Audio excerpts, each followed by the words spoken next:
What's going on, everybody? This is John Jake Gaming on the mic here, coming at you with a brand new episode of the FCS Dynasty. And we are here with the FCS playoffs, where 24 teams will get down to 16. So there's going to be some great playoff action here in the first round, and I hope you're excited for it as well.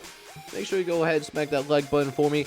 Hit that subscribe button as well if you do happen to be brand new to the channel. As we jump right into the playoff action, we start with Southeastern, the number 17 seed, taking on the 16-seeded Rice Owls. And Rice is going to get off to a fantastic start as Billy Ellison, first carry of the football game, he nearly takes it into the end zone, a 58-yard scamper, and they will end up being finished inside the 5-yard line. But that million-dollar question is, can they finish the drive? Later on, looking over to the right-hand side, Mason takes it in to the end zone. Touchdown, Rice. And the number 16 seeded Rice Owls, they will seize the lead. Less than 2 minutes left to play in that first quarter of action. That Southeastern front seven, they are certainly going to be tested here today, as later on we will see Drew Brown try to throw a pass, but it's going to be intercepted. And not only is that going to be intercepted, it's going to be taken back all the way to the end zone, and that will be a touchdown for the Rice Owls. You absolutely hate to see it. And Rice establishing themselves early here, 14-3 your score. So we'll see if the Southeastern offense can get going, and this will certainly help things out. Great play out to Carlos Cameron, who was going to just do a little flat route to the corner, had the linebacker lined up against him, and that is not going to be a problem. Huge first down for the Lions. And Southeastern, they are driving down the field, but Drew Brown is going to take a pretty significant sack here, as Julius Bailey is going to get just his 4th sack of his collegiate career, and it's a big one as well, forcing a 4th down. 4th and 18, not the easiest to convert, but they somehow find a way to convert the first down. That is Riley, and he has some reliable hands. And now Southeastern, they can pull it to within 4, throwing over the middle of the field, looking for the tight end. But the tight end is going to drop it in the end zone. Nice job on the breakup. And once again, another 3rd down.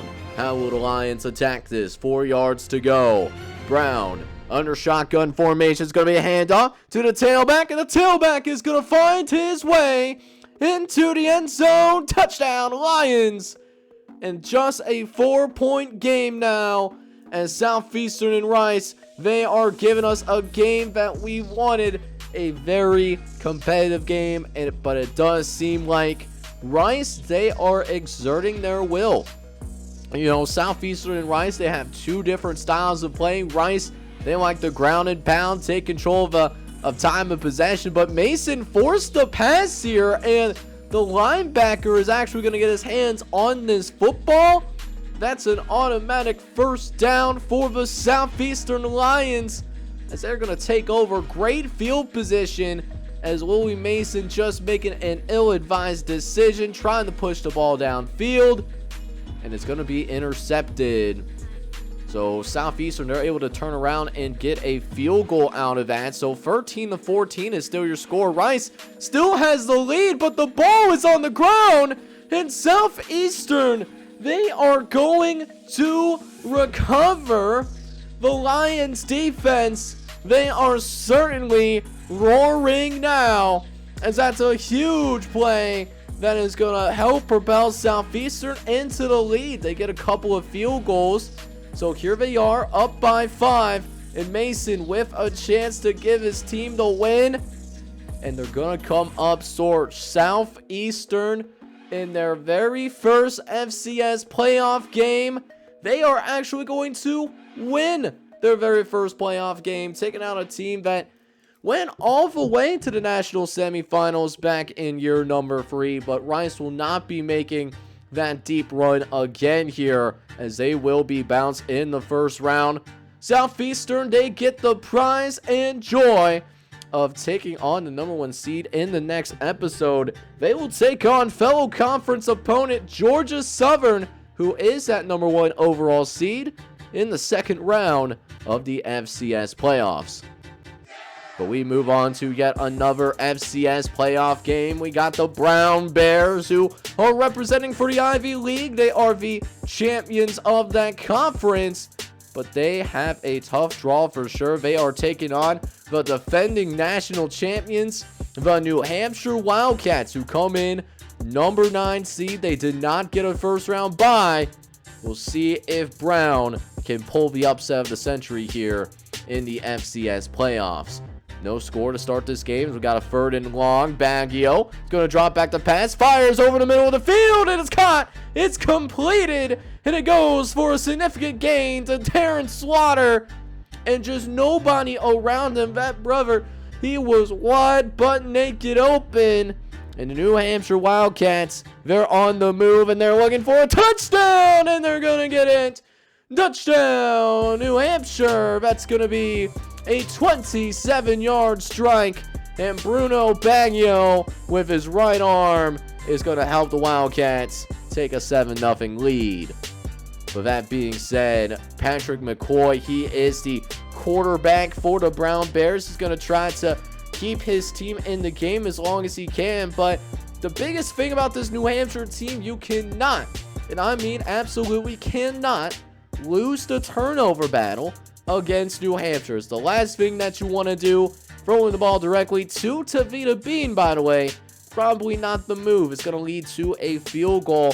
But then we will see Patrick here throw a beautiful ball over to the right-hand side. Marcus Patrick with a huge touchdown. And the Brown Bears, they have tied this football game. There's been some slander against the Ivy League, and Brown is proving that they can compete with the best so far.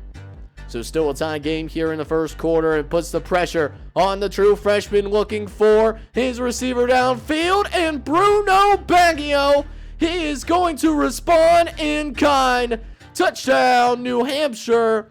The Wildcats, they get yet another one on the scoreboard. Just one-on-one matchup, and that corner, no chance of staying in front of that receiver. Just New Hampshire with that significant athleticism advantage. They have an advantage across the board. Let's keep it real.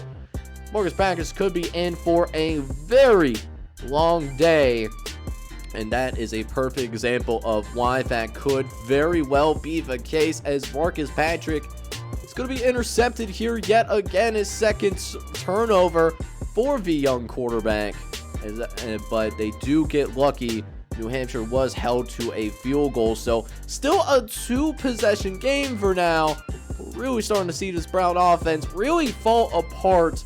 Yet another turnover for Marcus Patrick, and this time they're going to be starting a lot closer. They're going to be starting in the red zone, 16-yard line, matter of fact. We'll see if they can do better in the red zone. They've had a couple of chances so far, but New Hampshire has settled for field goals. So they go to the quarterback read option, and the speed option goes brilliantly. Bruno Baggio takes it into the end zone. Touchdown, Wildcats. And Bruno faking that speed option to the right-hand side, because Zach Howe is a legitimate option. As you can see right here, he's going to take the carry up the right-hand side, and he's going to get loose all the way into the end zone. Another touchdown for the Wildcats, and they are quickly pulling away in this football game, and pretty close to what we were expecting. 40-10, now your score. And Brown, they were tied. This game was actually tied, and now we're talking about a 30-point game, 30 unanswered points. Might as well just make that 37 unanswered points. Yet another touchdown thrown by Bruno Baggio. He is not wasting any time here today. It's up, and he catches it as well. And the Wildcats, they do actually run away, especially in that fourth quarter. They put up 28 in the fourth quarter, and the Wildcats win 75-10. But now we go to yet another FCS playoff game as we check in on the Ohio Bobcats, who are making their very first FCS playoff appearance. They do get in as the number 20 overall seed in this tournament. They will be taking on the SMU Mustangs, who have had a little bit more regular experience in the FCS playoffs. They are led by their quarterback, Jesse Young, who in my opinion is one of the best quarterbacks in the entire country. 37 touchdowns versus just 7 interceptions. We know that he's a certified bad man, but can get the job done here in the playoffs as Jesse will start the game out. Throws over the middle of the field, but it's actually intercepted. The Ohio defense, they are going to be holding it down for now as Adam Vaughn gets his hands on the football. And that is just the 8th interception that Jesse Young has thrown all year long. Just, he had some pressure, had his arm hit on him.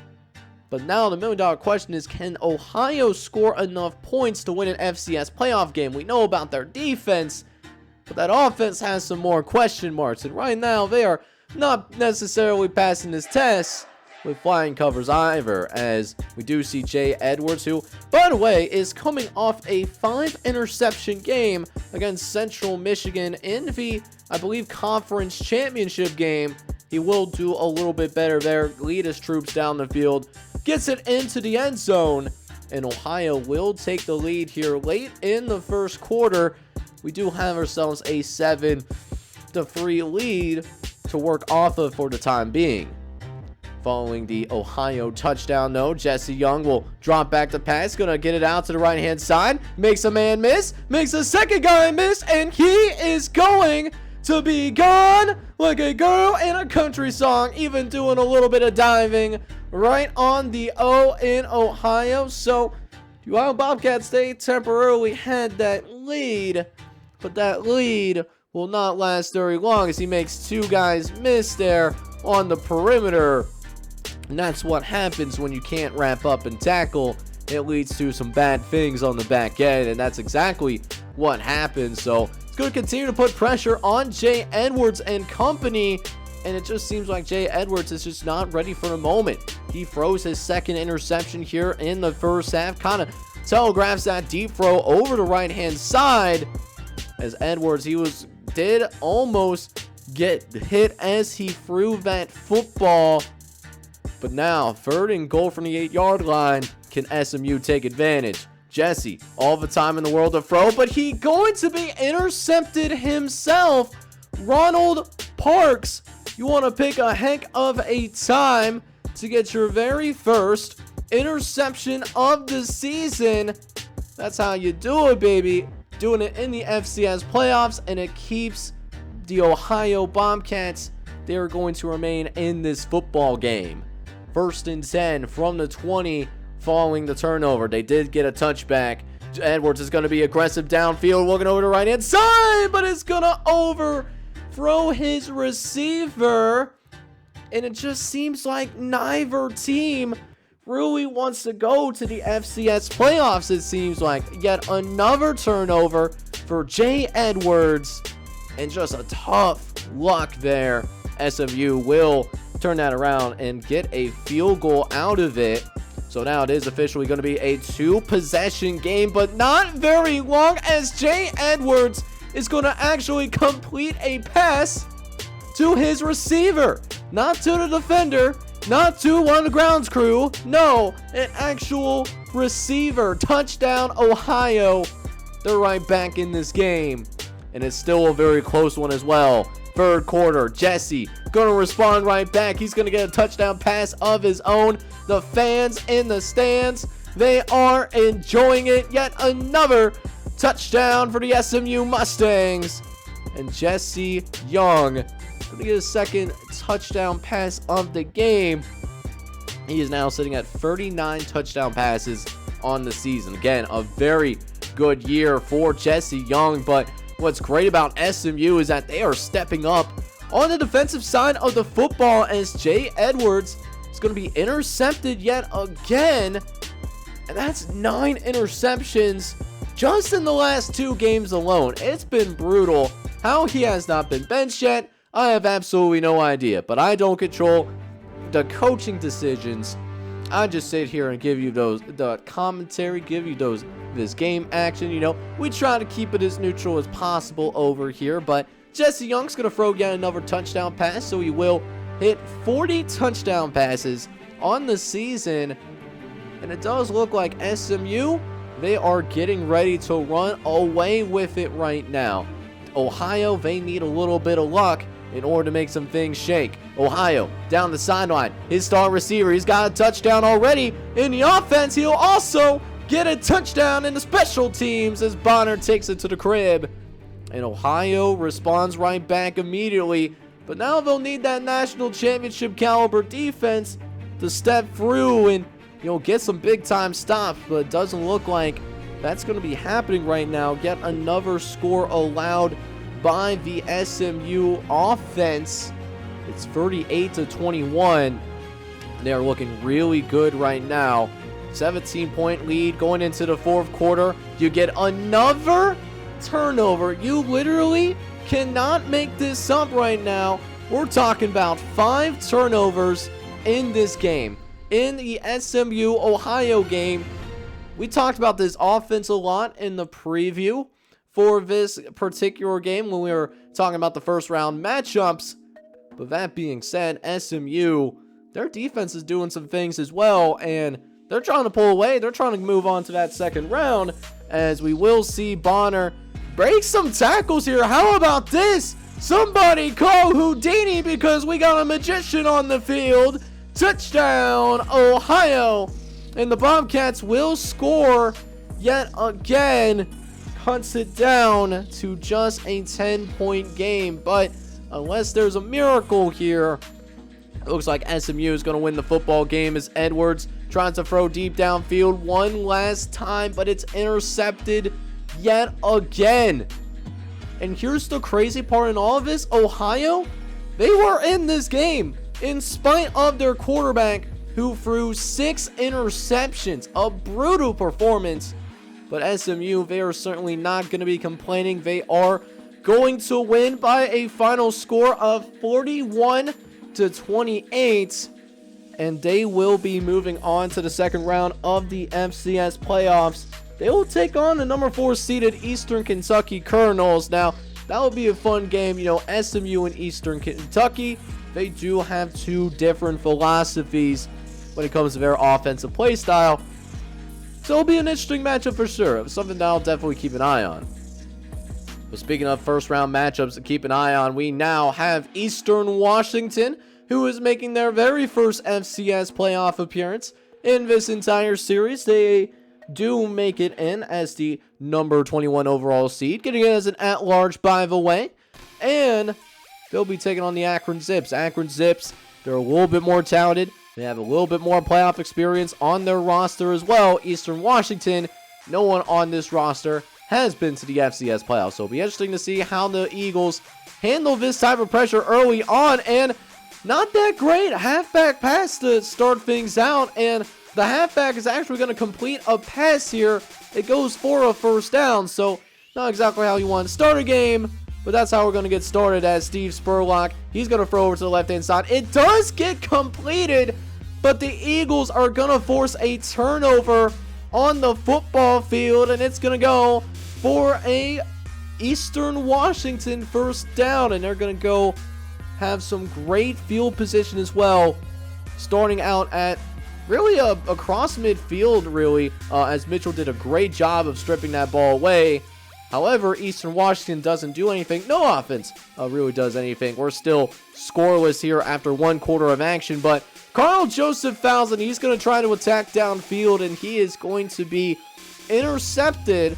You know, quarterback that, you know, came out with a lot of hype. He was a 4-star kid, you know, coming out of high school. But, you know, he hasn't really shown it. His 3rd year as a starter, still making some questionable decisions. Luckily, the defense does hold. So, again, still no score, as Falzon is going to pay for it a second time. And this time, he will not be as lucky. That's a touchdown for the Akron Zips. And it takes a defensive touchdown to finally get the scoring going trying to hit the flat route, but Ford was just all over that football. It's going to be yet another turnover. That's going to be actually Fortin's second interception here of the game. So Fortin's already off to really a great start so far. Later on in the next drive, third down as Fouls going to go play action here, facing some pressure though, and throws yet another interception to Bruce Fortin. And this will also be taken to the crib. Touchdown, Akron. And the Zips get yet another one on the scoreboard. 14-0 in favor of the Kangaroos. So now, back out onto the field. They've given up 2 defensive touchdowns in a row, and Fouls throws another interception. That's his 4th interception of the first half. A brutal first half. We were just talking about Jay Edwards. Are we going to see the same thing? Is the quarterback going to hold back Eastern Washington? Because their defense has been playing great today. Just those 2 defensive touchdowns have really hurt him. And that's the thing too. Yet another no points scored for Akron. But they got to get it going here in the second half. Does Eastern Washington have another gear? Luckily, they discovered that they have Barrett on their football team. And look what Barrett does. Gets through a couple of defenders. And it turns into a foot race after that. Touchdown, Eastern Washington. The Eagles are right back in the game. Following the Eastern Washington score, we do see a direct snap for Akron, in which the running back is also going to fumble the football. So Eastern Washington, they will recover it once again, and that's Mitchell. Mitchell already forced 1 fumble. He gets a second. So now, 2nd and short, and they're going to go to the speed option to the right, but Fortin is going to light up Fouls like a Christmas tree during this holiday season. And now 4th and 1, they're going to go for it. Barrett down the left-hand side. He's got space to work with. Can he get into the end zone? Yes, he does. And Eastern Washington has just tied the football game. All knotted up at 14 apiece. We got ourselves a battle right now in the city of toughness, the Ford City in Detroit, Michigan, for this neutral site as Eastern Washington, they are seizing the momentum as Subar puts the ball on the ground. Here comes the Eagles. Couple plays later, 3rd and 6, Fouls. He's going to try to run for the first down. He fumbles it, and it will be recovered by the Akron Zips. Just a disappointing performance today by Carl Johnson Fouls.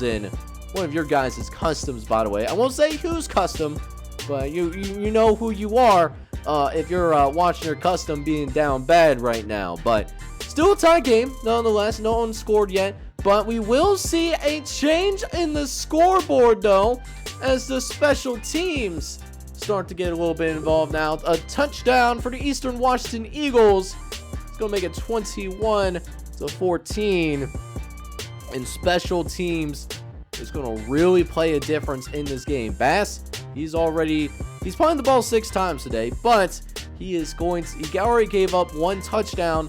Are we going to see a second touchdown given up? On the corner, try the coffin corner, but it's not gonna work. Another touchdown for Eastern Washington, and finally the scoreboard is reflecting the offensive production, because again, Akron has not really moved the ball. Only 60 yards of total offense. Really need Fouls to get going here. Throws one up to the left-hand side and tries to go up into double coverage. It's picked off again. Turnover number 6 on the day. What is actually happening right now? Daniels this time going to get the interception, but yet another failed opportunity for Akron. How do you have 6 turnovers and only get 14 points off of those turnovers? Riddle me that. Barrett is going to stop the madness. He will find his way into the end zone. It's going to be a touchdown for the Eagles. And right before the end of the game, they'll run it one more time. Make that scoreboard look a little bit sexier. Barrett has himself a great day today. we're talking about, what was it, 4 touchdowns for Barrett. It's a great performance for him.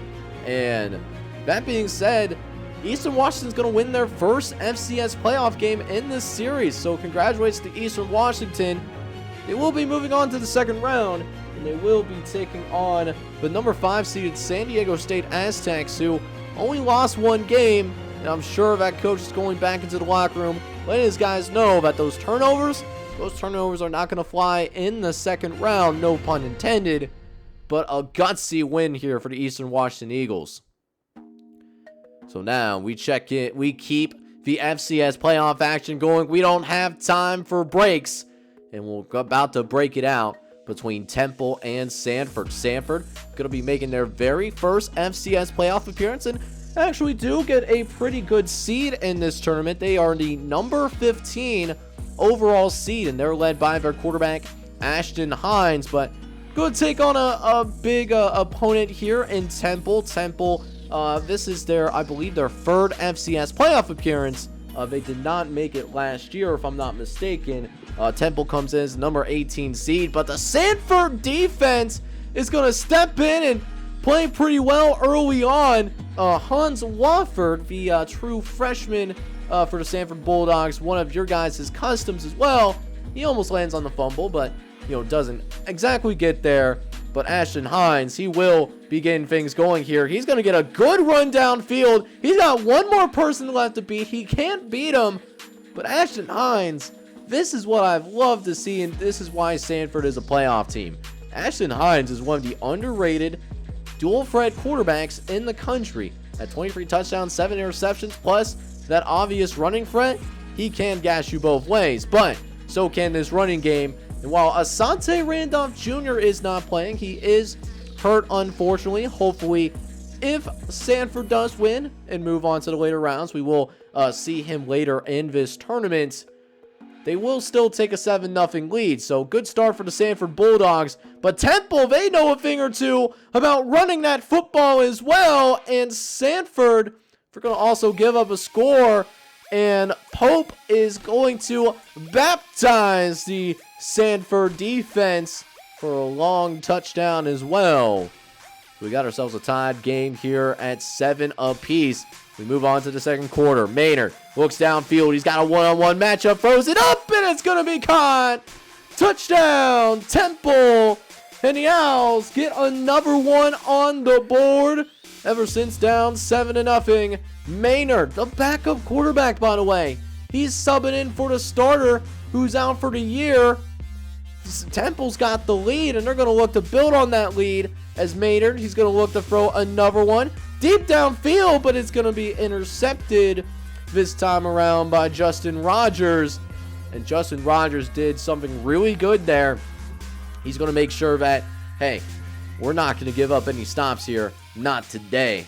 So now Samford, they try to make something happen after that interception, but they do end up going 3 and out, unfortunately. So now Temple comes back out onto the field, brings their offense, and Maynard gets it out to his receiver, makes a couple of guys miss, and Temple is going to go into the halftime locker room with a 21-10 lead. Not exactly how you wanted to end that first half if you're polling for the Samford Bulldogs. Meanwhile, Temple, they are just playing the best football they can possibly play. There were some questions about Temple. Didn't really get a chance to see them during the regular season because, let's be honest, Temple didn't really play anybody of intrigue in the regular season. But now that they're actually finally getting their chance on national television, now we're seeing Temple go to work here a little bit. Maynard is going to get a nice ball downfield. That's going to be a massive first down. Just one-on-one matchup. He mossed the defender. Let's keep it real. And it sets up a goal line opportunity. 3rd and goal from the 6-yard line. Maynard drops back, looks towards the end zone. He finds his target. Touchdown, Temple. And the Owls get yet another one on the scoreboard. 28-10 will officially be your score. So Samford in some serious trouble. They were off to a good start too, but ever since their offense has been shut down, and defensively they're not necessarily getting the stops that they're looking for either, as Jabari Thomas trying to make a play on the football, but that ball was just thrown at a perfect location. I mean, look at this throw. This is great coverage, and still his receiver's going to come down with it. No defense for the perfect throw. So it's 35-10. That is going to be your score as Maynard looks to add on to it. Throws to the left-hand side, but it's going to be intercepted. Trying to take it back to the crib, but he's going to be knocked down at about the 42-yard line. And that's the spark that the Samford Bulldogs, they desperately needed, because they were in some danger of getting completely ran out of the building.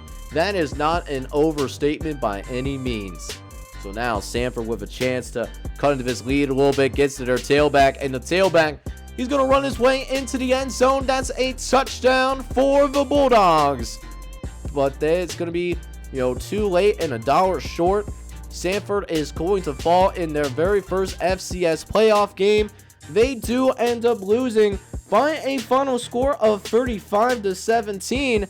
And what they are going to win as a result of this playoff victory, they will go and take on the number 2 overall seed in the next episode of the FCS playoffs. They will take on the Jaguars of Southern, headlined by Justin Jones, and that devastating rushing attack should be an interesting game.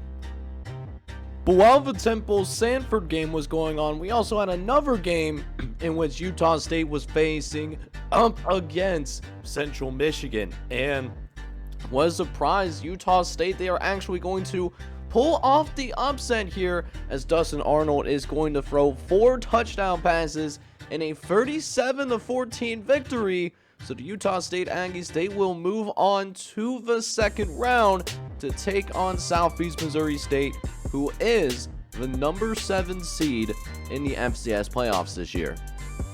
But we cut back down to the more notable FCS playoff action here, as Tennessee Martin and Sacramento State, they get the pleasure of playing up against each other.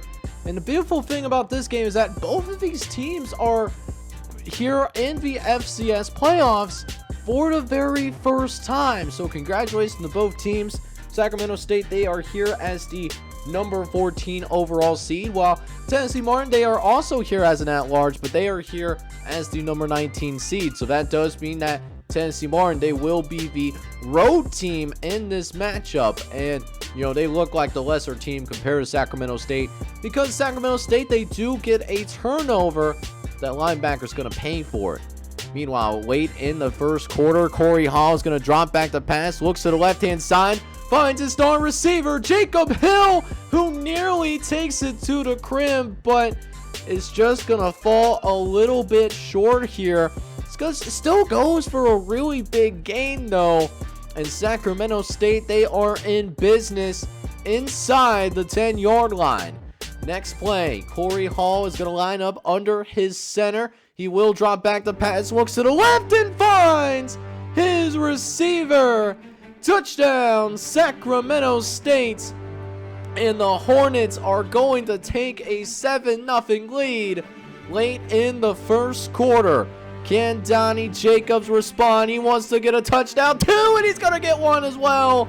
He finds his custom, Chris Gentry, and Chris Gentry just absolutely tore the custom that was guarding him to shreds. That was Tom Amaska that was on the coverage. He is a true freshman, but man, he's had some challenges in coverage this year. He's given up a lot of touchdowns, unfortunately, but luckily the Sacramento State's special teams will quickly get that touchdown back, as the Sacramento State Hornets, they will take this all the way 98 yards.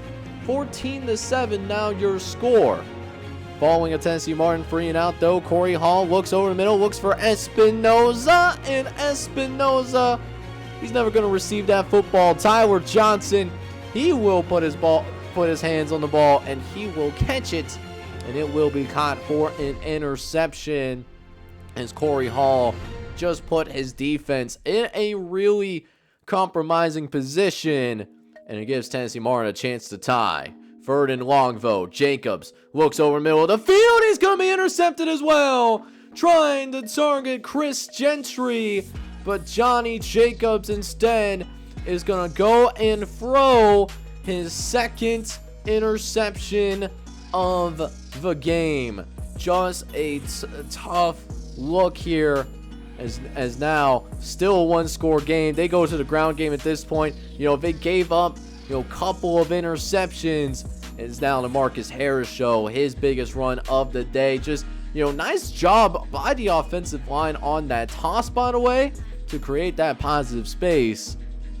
Now, 1st and 10 from the 36. They go play action. Looking over the middle of the field. It's going to be caught, and it's caught for a huge gain.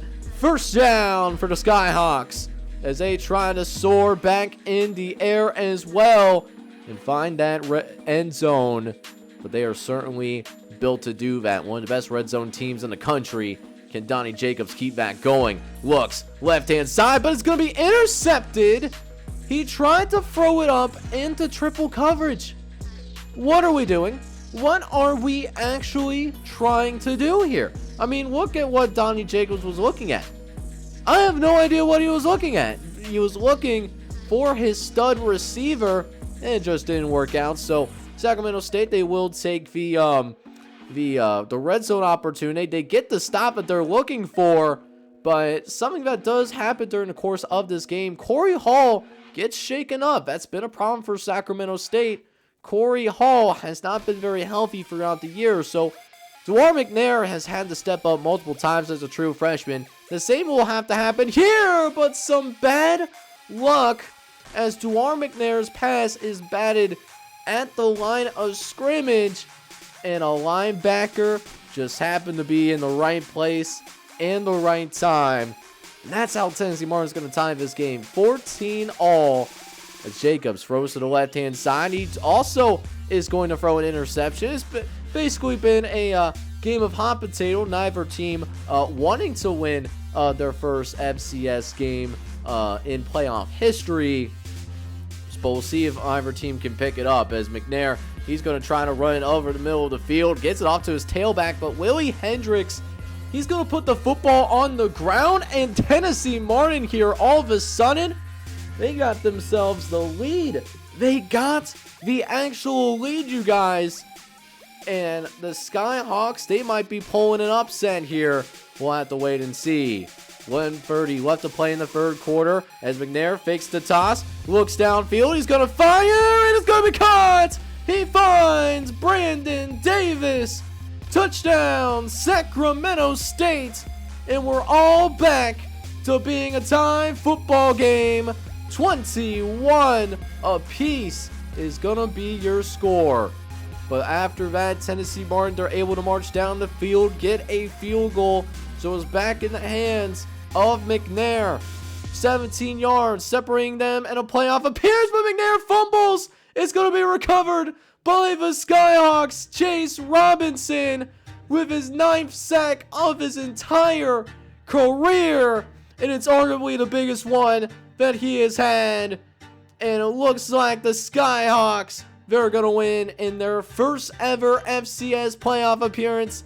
They will beat Sacramento State 24-21. And in case you guys were wondering who made that game-winning field goal versus Tennessee Martin, it was Chris Harris. He's one of your guys' customs as well. The sophomore custom. The difference maker at the end of the day, as the Skyhawks, they will be soaring on to the second round, and they will be facing an FCS blue blood, North Dakota State, who is a number 3 seed in this tournament. So that does take us to our last FCS playoff game here in this episode. Again, a game that features 2 teams. We got Northern Arizona. They were the final team to get an at-large bid. They are the number 22 overall seed in this tournament, and they will be taking on Sam Houston State. The Bearcats, they are the number 11 team in this tournament. They've had a great season, one of the best offenses in the country by a scoring standpoint, but going to struggle to get points on the board early as David Bullock is going to throw a surprising interception. He's made some, for the most part, really great decisions throughout the season. we don't see that here to start this game. Interception to start things out. It puts Northern Arizona in a good spot. As now, Tyrone Wolf, he's going to try to run into the end zone. He's going to fumble it onto the ground. Is recovered by Sam Houston State, but not only does Sam Houston State get the ball, Tyrone Wolf is going to be injured. Looks like he injured his hip on the play. It looks pretty serious. So we will see the backup Prince Daniels if it's a long-term injury. For now, we go back to the Sam Houston State offense as Bullock is going to fire one down the right-hand side, finds his receiver, and it's going to be caught. Touchdown, Cardiac Cats. And the Cats are going to get on the board first using those quick reflexes on the outside. And a 7-3 lead right now for Sam Houston State. Can they build this lead up? Over to the left-hand side. Gets it out to the running back, who picks up a pretty substantial chunk of yardage. And the Bearcats will also use a timeout as well. They have one timeout remaining as they have yet another first down on the 47. Bullock in a 5-wide set, 3 to the left. Bullock throws over the left-hand side. He's looking for Craig Gregg, the junior custom receiver, but Zach Moses is going to pick him off once again. That's his second interception of the game. He's been a ball hawk the entire season long. He has almost one interception a game as a safety. That's wild. And what's also great to see, Tyrone Wolf is back in the game. Turns out his injury was not too terribly serious, and he will finish the first half off with a really good throw over the middle of the field, wide butt naked open, and he will take advantage. However, we don't see any more scoring until the fourth quarter when we see Tyrone Wolf throw another dime over the right-hand side. That kind of rhymed. Touchdown, Northern Arizona. And Tyrone Wolf is going to get a second touchdown pass of the game. Doing a great job of manipulating the pocket, throwing on the run too. That is not an easy throw to make. And now their defense is rocking and rolling right now. Sam Houston State had to go 3 and out. So Bearcats, they really need to stop on defense right now. We'll see if they get it as we see the tight end get loose into the open field. It's a first down again. As Tyrone Wolf is closing in on nearly 3,000 yards of total offense on the year. It's been a really good season for the sophomore custom, who, is leading this offense downfield, also taking some time off the clock as Darrell White is able to find a butt-naked open hole downfield. That's a first down. So now, a few plays later here, 3rd and 10, looking for the dagger. Wolf, he's going to scramble to the outside. Can he find the end zone? He gets it! Touchdown, Northern Arizona! And Tyrone Wolf with another score. He's having a fantastic performance now as Wolf was able to scramble out to the outside. 24-7 now, your score. Bullock looking to respond. They try to set up the screen instead. Going the opposite direction, throwing it deep, and somehow completes that pass to Herring. I don't know how he pulled that off. That was in double and triple coverage. But sometimes the NCAA guys, they're just on your side, and you can tell when that's happening. Is now 1st and 10, looking again over to the left-hand side. He finds Herring for yet another target that will put him down into the red zone. He'll be very curious to see if they go into their no-huddle offense, as Herring, I don't know if he stepped out of bounds. He did not. They have to move quickly. 4th and short. Looking. He's going to get it out to his tailback, and the tailback's going to punch it in. Touchdown, Bearcats. It helps slide to score a little bit, but after a failed onside kick, they have to get the ball back quickly if they want to win this game. Their timeouts are a premium, and it looks like it's just not meant to be for Sam Houston State this year. They will be falling in their first FCS playoff appearance in the first round. And not only does Sam Houston State lose, Cardiac Cats also get upset in this one. They lose to Northern Arizona by a final score of 31-14 as the Lumberjacks, who got in as an at-large team, the final at-large team to make it to the FCS playoffs, they will be dancing just a little bit longer here as they will be bestowed an opportunity to move on to the second round of the FCS playoffs. And who's going to be waiting for them? James Madison, who made it to the quarterfinals last year. The James Madison Dukes, they are in this playoff as well as number 6 overall seed. So needless to say, it has been a really exciting round of FCS playoff action. But in this episode alone, we have seen the number of teams compete for a national championship get cut down by 1/3. We started with 24 teams, and now we're down to the 16 teams that are going to continue to compete for an FCS national championship. And next episode, that number is going to get even smaller, as we will have our second round games to decide who will be part of that Elite 8, that quarterfinal group that will compete for a national championship. So guys, I hope you really enjoyed this episode, and if you did, make sure you go ahead, smack that like button for me, hit that subscribe button as well if you do happen to be brand new to the channel. This is John J. Gaming on the mic, signing off, catching you guys next time, but I hope you all out there having a good one. Take care, everybody.